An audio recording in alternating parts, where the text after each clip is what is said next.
بسم اللہ الرحمن الرحیم۔ انسان کی خوش نصیبی یہ ہے کہ جو کچھ اللہ اس کے لیے فیصلہ کرے وہ اس سے راضی ہو اور اس پر قناعت کرے۔ انسان کی بدبختی یہ ہے کہ اللہ سے خیر اور بھلائی کی دعا نہ کرے، اور انسان کی بد نصیبی یہ ہے کہ اللہ کے حکم اور فیصلے پر ناراض ہو۔ بے شک اگر تم صبر کرو اور خدا سے ڈرتے ہوئے کام کرو تو جس آن دشمن تمہارے اوپر چڑھ کر آئیں گے اسی آن تمہارا رب 3000 نہیں بلکہ 5000 صاحب نشان فرشتوں سے تمہاری مدد کرے گا۔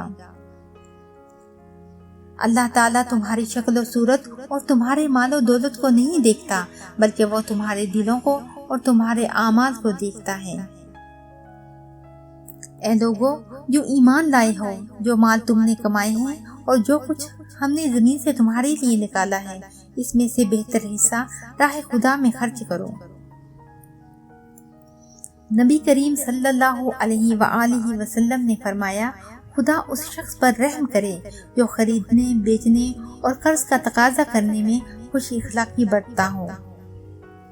کامل ایمان والوں میں سے وہ لوگ بھی ہیں جو اچھے اخلاق والے ہوں اور اپنی بیوی کے ساتھ سب سے زیادہ نرم طبیعت ہوں۔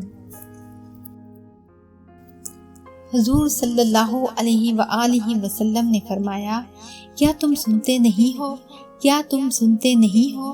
بلا شبہ سادگی ایمان کی نشانی ہے، بلا شبہ سادگی ایمان کی نشانی ہے۔ جو رحم کرنے والے ہیں رحمان ان پر رحم کرتا ہے۔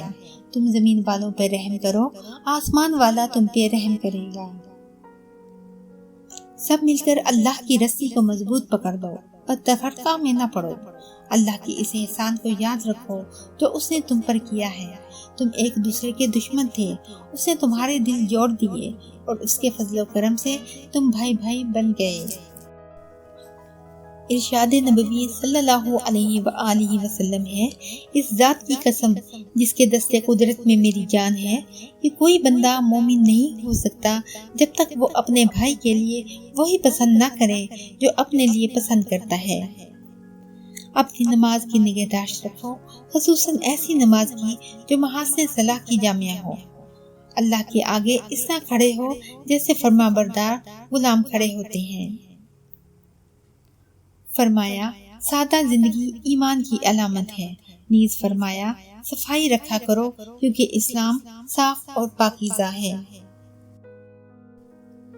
تم نیکی کو نہیں پہنچ سکتے جب تک کہ اپنی وہ چیزیں اللہ کی راہ میں خرچ نہ کرو جنہیں تم عزیز رکھتے ہو، اور جو کچھ تم خرچ کرو گے اللہ اس سے بے خبر نہ ہوگا۔ فحش اور بدگوئی کا تعلق شیطان سے ہے، یہ دونوں آگ سے قریب اور جنت سے دور کرتے ہیں۔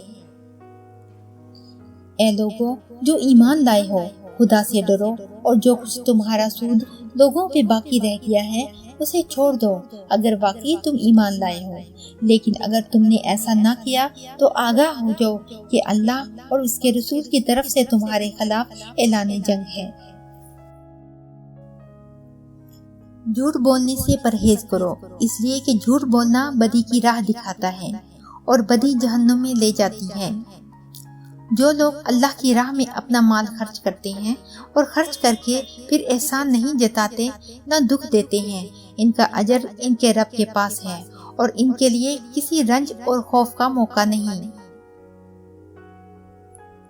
جس نے نماز، روزہ اور صدقہ دنیا کے دکھاوے کے لیے کیا وہ مشرک ہو گیا۔